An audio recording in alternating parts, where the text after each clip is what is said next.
Hello dear students. Today's session is introductory session of John Donne's poem Go and Catch a Falling Star, and I am Sanju Hazri, Assistant Professor of English at Government College Ratangarh. This poem is included in BA Part First, Paper First by Maharaja Ganga Singh University, Bikaner. So first of all, introduction of the poet, and our today's poet is John Donne. So John Donne born sometimes between January 24 and June 19, 1572, London, England, and died on March 31, 1631, London, leading English poet of the Metaphysical School and Dean of St. Paul's Cathedral, London, between 1621 to 1631. Donne is often considered the greatest love poet in the English language. He is also noted for his religious works and treatises and for his sermons, which rank among the best of the 17th century. John Donne is now best known as a poet, but in Jacobean England he was most famous for the powerful oratory of his sermons and for his public role as Dean of St. Paul's Cathedral in London. Donne was born in London in 1572, as I told before, the third child of John Donne and Elizabeth Heywood. Elizabeth was the daughter of the Catholic Tudor playwright John Heywood and Joan Restell, niece of Sir Thomas More. Donne was brought up as a Catholic, and his early life would have been marked by the deprivations and isolation of those who did not subscribe to Protestantism in a Protestant country. Donne attended Hart Hall, Oxford between 1584 and 1589, living without a degree. In 1592, he was admitted to Lincoln's Inn, where he studied law and participated in its lively literary culture. Donne never worked as a lawyer, but his knowledge of the law informs all of his poetry and thinking.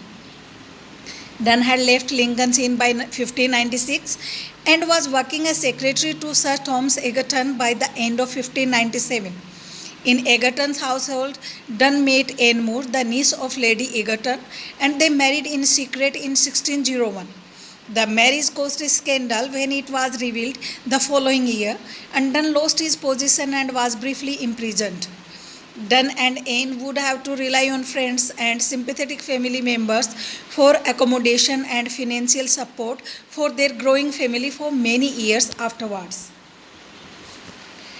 Donne spent the next 14 years unsuccessfully seeking public office and writing poetry as well as polemical prose tracts and paradoxes such as Pseudo-Martyr and by Thanatos. The anti-Jesuit Pseudo-Martyr argues that Catholics can take the oath of allegiance to James I with clear consciences and shows that Donne had moved from Catholicism to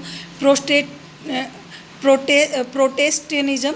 He was eventually ordained in the Church of England in 1615 and became a royal chaplain to James in 1617 and died following a stillbirth and a heartbroken. Donne vowed never to marry again. His fame as an eloquent and emotional preacher of powerful and large sermon grew rapidly, and he was made Dean of St. Paul's in 1621. He spent the next decade preaching and writing before falling ill in the autumn of 1630. After preaching one final sermon, he died on 31st March 1631. During his lifetime, Donne's poetry circulated almost exclusively in manuscript among a select group of friends and patrons. Donne had no interest in making his poems generally available and scorned the idea of printing them, as he considered it beneath his dignity as a gentleman. He did not want to be thought of primarily as a poet or as an author writing for money. He regretted allowing his long poems, The Anniversaries, to be printed in 1611 and 1612, remarking that it was an error to have descended to print anything in verse. I wonder how I declined to it, and I do not pardon myself. Donne's preference for publishing his poems in manuscript also makes most of them difficult to precisely date. His satires and elegies are likely to date from his time at Lincoln's Inn in the 1590s, as may some of his love poems. Many of his holy sonnets and perhaps his love poetry were probably written from the time of his marriage in 1601 to his ordination in 1615. The worldly paradoxes and potentially blasphemous conceits of many of Donne's devotional poems. The speaker of Holy Sonnet 14 claims that he will never be chaste unless God ravish me. Perhaps do not easily reconcile with Donne's public identity as a sober Anglican cleric after 1615. He seems to have produced little poetry after his ordination in favor of sermons and other devotional prose writings. The one poem composed in 1625 survives. Although at the time of his death, Donne's poetry was celebrated and highly sought after by readers, within a few decades it fell out of favor. From the end of the 17th century, his poems were judged as metrically irregular and indecorous, and his work did not reach a wide audience. Donne's reputation increased in 15th century, and in the 20th, poets such as T.S. Eliot celebrated him as a proto-modernist. Today, he is celebrated as one of the leading metaphysical poets of the English Renaissance. Now, summary of the poem. And our today's poem is Go and Catch a Falling Star. Song Go and Catch a Falling Star by John Donne is a 3-stanza poem that is separated into sets of 9 lines. Means each stanza is separated into 9 lines. The lines follow a consistent rhyme scheme conforming to the pattern of A B A B C C D D D. The lines also stick to a syllable pattern that changes within the different sets of rhyme. For example, the first 4 lines are the same with 7 syllables. The next 2 contain 8.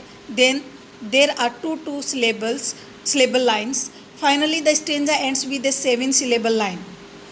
This is a very unusual pattern that works best if read aloud.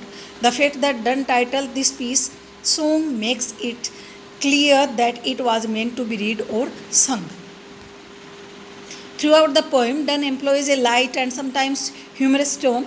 He is annoyed by the general theme of the poem, the inconsistency of women, but seems to have come to terms with it. He speaks as though this is just how things are, and one must make the best of a constantly bad situation. While this piece does not feature the characteristic of metaphysical conceit found in other Donne's works, there is an interesting comparison presented between the stanzas. He compares the impossibility of something like catching a star to finding an honest and beautiful woman, while a clear exaggeration it appears to be the speaker's own true belief that he exaggerates the situation, that it appears that speaker's own true belief that he will never come upon a woman who will treat him fairly and not run off with someone else. In the first lines of this piece, the speaker begins by giving the reader a number of impossible tasks. These include catching a falling star and teaching him how to hear mermaids singing. It is not until the second stanza that one comes to realize that Donne is comparing these impossibilities to the locating of a beautiful and faithful woman. He believes that one is just as likely to figure how why the devil's foot is cleft as find a woman who has both of these traits.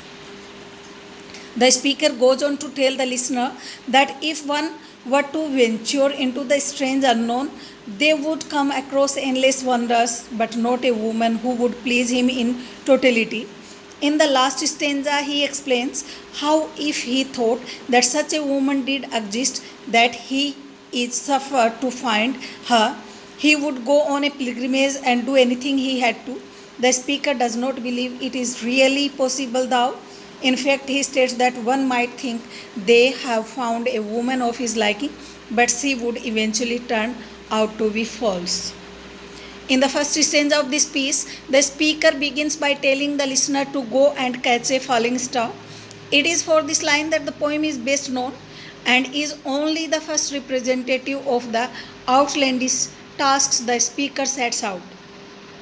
The next is to get with child or impregnate a mandrake root. Both of these statements have a magical mood about them. The mandrake root is commonly associated with witchcraft or hallucination. It is also used for hallucination, hallucinogens. He goes on to ask the listener to tell him facts about the past, an impossibility as no one can truly know the history. The next statement refers to the cleft in the devil's foot. He wants to know how it got there, or more simply, how it was decided which form the devil was to take. In the next section of the first stanza, he asks the listener to teach him to hear mermaids singing, or alternatively, how to keep off enemies stinging. There is an interesting contrast in these requests between personal need and personal interest. In the final tercet of rhyming lines, he adds that he wants to know what makes people honest, what wind, or for what reason is some people honest and some deceitful.